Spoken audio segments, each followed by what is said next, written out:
நம்பகமான விஷயங்களை தொடர்ந்து உரையாடி வருகிற நியூஸ் ஃபோக்கஸ் தமிழ் சேனலை சப்ஸ்கிரைப் பண்ணுங்க. தொடர்ந்து ஆதரவு தாருங்கள்.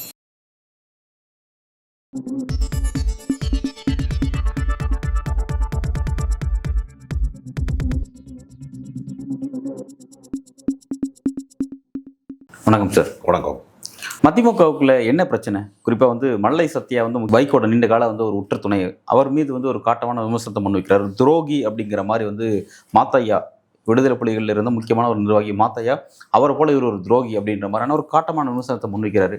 என்ன பிரச்சனை போயிட்டு இருக்கு மதிமுகவுக்குள்ள? நம்ம எல்லாருக்குமே தெரியும், துரை வைகோ என்பவரை திடீர்னு இறக்குமதி செய்தார்கள். அவருக்கு எந்த கட்சி அரசியலுமே தெரியாது.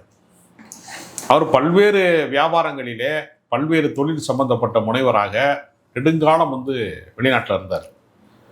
ஆனால் அவர் தொட்டதெல்லாம் தொடங்குறதுக்கு பதிலாக தொட்டதெல்லாம் கெட்டதாக மாறியது. அவரால் எந்த விஷயத்தையும் திறம்பட நடத்த முடியல.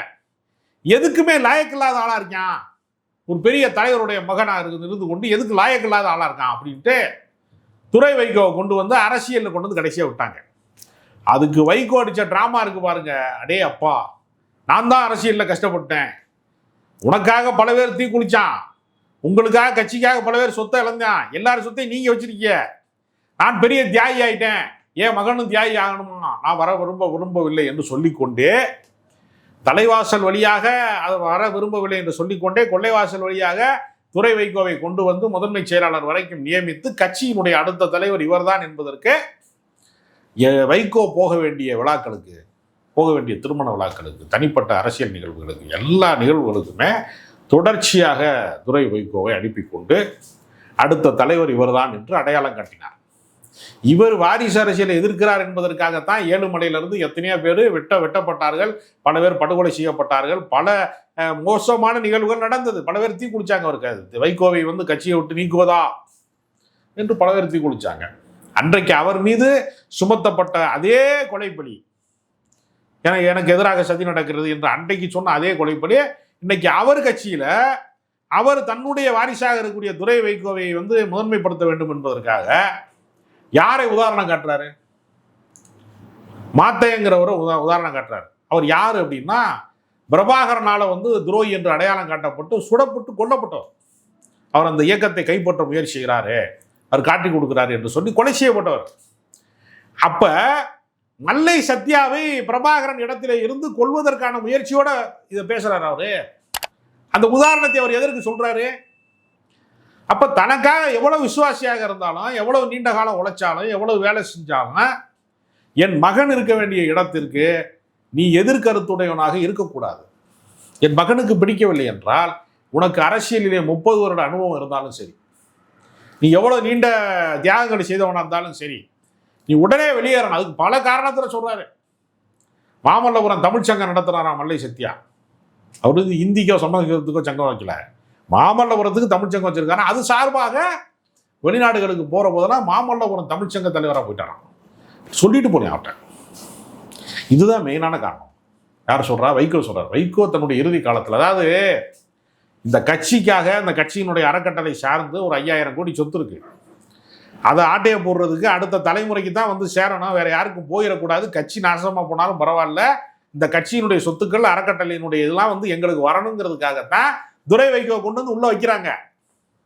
அதற்கு எதிராக யாரும் உருவாகி விடக்கூடாது, மாற்று குரல்கள் உருவாகி விடக்கூடாது என்பதற்காக வைகோ என்ன செஞ்சிருக்கிறாருன்னா, இன்னும் அவரை நீக்க போறாங்க. இன்னைக்கு அவங்களுடைய கட்சியினுடைய மாநாடு நடக்கிறது, குந்தமல்லியில் நடக்குது.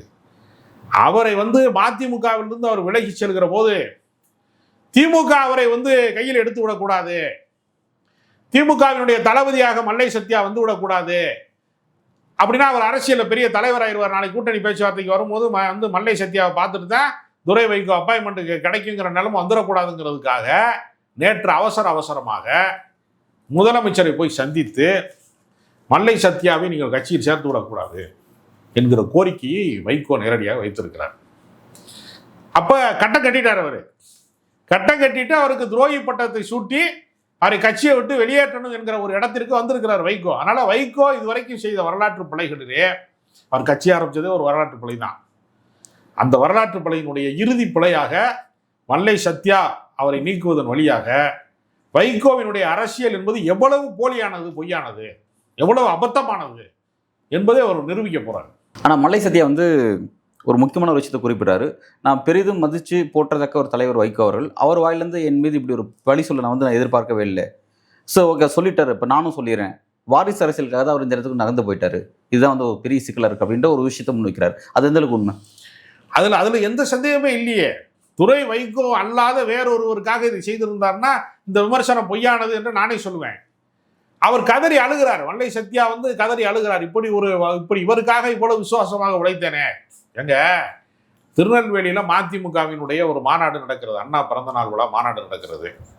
அந்த மாநாட்டிலே வைகோ நிறைவுரை ஆற்ற வேண்டும். அதற்கு முன்பு நாஞ்சில் சம்பத்து உரையாற்றுகிறார். கொள்கை பரப்பு செயலாளராக இருக்கக்கூடிய நாஞ்சில் சம்பத்து உரையாற்றுகிறார். நாஞ்சில் சம்பத்து உரையாற்றுகிற போது அவர் பேசி முடிச்ச உடனேயே மாநாட்டு திடல்ல இருந்து பெருங்கூட்டம், பாதிக்கும் மேல இருக்கக்கூடிய கூட்டம் வெளியேறிடுது.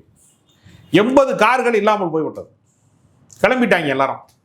வைகோ பேச்சு பழைய ரெக்கார்டை போட்டது மாதிரி இருக்குன்னு போர் அடிச்சு போய் அவங்க வேணான்ட்டு மாநாட்டை விட்டு கிளம்பிட்டாங்க.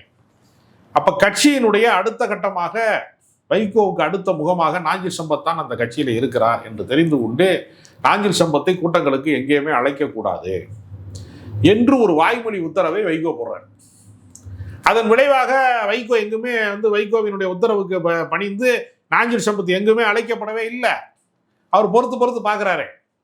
இவரை நம்பித்தான் அவர் திமுகவை மிக கடுமையாக விமர்சனம் செய்தார், மிக மோசமாக விமர்சனம் செய்தார். மீண்டும் திமுகவுக்கு போகணும்னா திமுகவுக்கு போறதுல அவ்வளவு மோசமான விமர்சனங்கள் செய்திருக்கிறார். இவரை அனுமதிக்க வேண்டாம்னு திமுகவினுடைய நிர்வாகம் சார்ந்தவர்கள், 2ஆம் கட்ட தலைவர்கள் அவர் வருவதை விரும்பல. அவர் தனிமைப்படுத்தப்பட்டார் அரசியல். அதனாலதான் ஒரு நிர்பந்தம் காரணமாக அவர் அதிமுகவுக்கே போனார். இன்றைக்கு வரைக்கும் அவருக்கு பல கெட்ட பேரை உருவாக்குனது, அந்த அம்மா இன்னோவா காரை வந்து பிரச்சாரத்திற்கு வழங்கியதை கூட இன்னோவா சம்பத் என்றெல்லாம் அவரை இழிவுபடுத்துவதற்கு காரணம் அவர் தமிழ் படித்தவர், ஒரு தன்மானம் உள்ளவர், யாருக்கும் தலை வணங்காதவர். அவர்கிட்ட அரசியல் பயிற்சி பெற்றவங்களாம் எம்எல்ஏ ஆயிட்டான், எம்பி ஆயிட்டான், மந்திரியா இருக்கான். எவ்வளவோ உயரங்களை பார்த்தவர்களுக்கு மத்தியில் அவர் இன்னும் கட்சியில தொடங்கும் போதும் பேச்சாளராக இருந்தாரு, இன்னைக்கும் பேச்சாளராக தான் இருக்காரு. அவர் வேறு உயரங்களில் அவர் அடையலை. அவரையே ஒழிச்சு கட்டினாரே வைங்கோ. அப்ப தன்னை தவிர தனக்கு ஒரு ஒளிவட்டம் இருக்கிறது, தன்னை தவிர யாரும் வந்து முதன்மை சக்தியாக வந்து விடக்கூடாது என்பதில் அவர் கவனமாக தான் இருக்காரு. அதனுடைய ஒரு விளைவு தான் துரை வைகோவுக்காக அவர் வந்து மல்லை சத்யாவை பணி கொடுக்குறார். அதில் வந்து மாற்று கருத்தே கிடையாது. ஆனால் சார் வந்து இந்த ஒரு இடத்துக்கு எக்ஸ்ட்ரீம் லெவலுக்கு வந்துட்டாரு.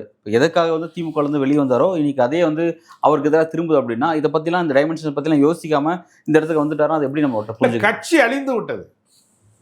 மதிமுக என்கிற கட்சி இறுதி கட்டத்தை அடைந்து விட்டது. அதுல மிச்சம் இருக்கிற எரியிற வீட்டுல அல்ற வரைக்கும் லாபம்னு சொல்லுவாங்க இல்லையா, அது மாதிரி அந்த கட்சியில இன்னும் மிச்சம் இருக்கக்கூடிய அந்த சொத்துக்கள் அதிமுக நீ ஸ்கோப் இல்லையா? என்ன ஸ்கோப் இருக்கு? அது என்ன கட்சிக்கு என்ன கொள்கை இருக்குமல்ல ஸ்கோப் இருக்கிறதுக்கு. தலைவர் கருணாநிதி எதிர்ப்பு, திமுக எதிர்ப்பு ஒற்றை கோட்பாட்டுக்குள்ள நீங்க கட்சியை தொடங்குனீங்கன்னா அந்த கட்சி திணறடிக்கப்படும். ஒரு கட்டத்துக்கு மேல அது முட்டு சிந்தல தான் வரும். நீங்க சுத்தி எங்கே போக முடியும்? ஆனா அதிமுக பயணிச்சுட்டே இருக்கு. கலைஞர் எதிர்ப்புன்னு உருவான அதிமுக டேமேஜ் ஆகி தானங்க இருக்கு. ஏறத்தாழ 30-40% வாக்கு வங்கி வைத்திருக்கக்கூடிய இடத்துல இருந்து 20% சரிந்து கொண்டு தானே இருக்கிறது. தென் மாவட்டங்கள்ல ஓட்டு போடுறதுக்கு அதிமுகவுக்கு ஆள்லாம் போயிடுச்சுல. நீங்கள் எந்த கட்சியாக இருந்தாலும் அதனுடைய கொள்கை தான் அந்த கட்சிக்கு ஒரு அடிநாதம். அதை சொல்லித்தான் நீங்க மக்களை திரட்ட முடியும். நீங்க அதுல பலவீனப்பட்டீங்கன்னா அந்த கட்சியை நடத்த முடியாது. தலைவன் மாறுவான், தர்பார் மாறும். தத்துவம் மட்டுமே அட்சய பாத்திரம்னு கவிஞர் கண்ணதாசன் எழுதியிருக்கிறார் ஒரு பாடல்ல. தத்துவம் என்றால் கொள்கை. திமுக தொடங்குற அன்றைக்கு சமூக நீதி கோட்பாடு, மொழி கோட்பாடு, மாநில சுயாட்சி கோட்பாடு, அந்த தொடக்கத்தை இன்றைக்கு வரைக்கும் அவங்க பேசுறதுனால தான் அந்த கட்சி உயிரோடு இருக்கு. இல்லைன்னா அந்த கட்சிக்கு அதே முடிவு தான். எந்த கட்சியா இருந்தாலும் கொள்கை கோட்பாடுகளை விட்டு வெளியேறிட்டா, தண்டவாளத்தை விட்டு ரயில் இறங்கிட்டா அந்த ரயில் தடம் புரண்டுரும். அது ஊர் போய் சேராது. அதைத்தான் நம்ம உறுதிப்படுத்த வேண்டியிருக்கிறது. ஓகே சார், வந்து இப்போ மல்லை சத்யா வந்து முக்கியமான கேடர். அவர் வைகோ பொறுத்தவரை ஒரு முக்கியமான ஒரு செயல் வீரர், ஒரு சித்தாந்த தெளிவு கொண்டவர். இப்போ அவர் வந்து திமுகவுக்கு ஷிஃப்ட் ஆகிறாரு. இந்த மாதிரியான பிரச்சனையில் திமுகவுக்கு ஷிஃப்ட் ஆகிற ஒரு முடிவு எடுக்கிறார் அப்படின்னா வந்து அதுக்கு திமுக எப்படி அந்த பாசிட்டிவ் சைன் காட்டுமா? அது எப்படி நீங்கள் நகரம்னு பார்க்குறீங்க? கூட்டணி கட்சியிலே இருந்து கொண்டு அந்த கட்சியிலிருந்து கருத்து வேறுபாட்டிலிருந்து வெளியேறுகிறவர்களை உடனே திமுகவில் சேர்ப்ப வழக்கம் இல்லை. ஏனென்றால் மதிமுகவினுடைய மாவட்ட செயலாளராக இருக்கக்கூடியவர்கள் பல பேர், சிவகங்கை செவந்திய பொன்பூமிநாதன், நிறைய பேர் வந்து மதிமுகவை விட்டு நாங்கள் வெளியேறுகிறோம் என்று சொன்னபோது திமுக அவர்களை சேர்த்துக் கொள்ளவில்லை. கூட்டணி தர்மம் காரணமாக அவர்களை உடனடியாக சேர்த்துக்கொள்ளணும். ஆனால் இதே நிலைமை நீடிச்சுச்சுன்னா அவர்களை சேர்ப்பதை தவிர திமுகவுக்கு ஒரு வழி இல்லை. சேர்க்க வேண்டிய கட்டாயம் வரும். தற்காலிகமாக அவர்கள் இப்பொழுது சேர்க்காமல் இருந்தாலும் எதிர்காலத்தில் நிச்சயமாக சேர்ப்பாங்க.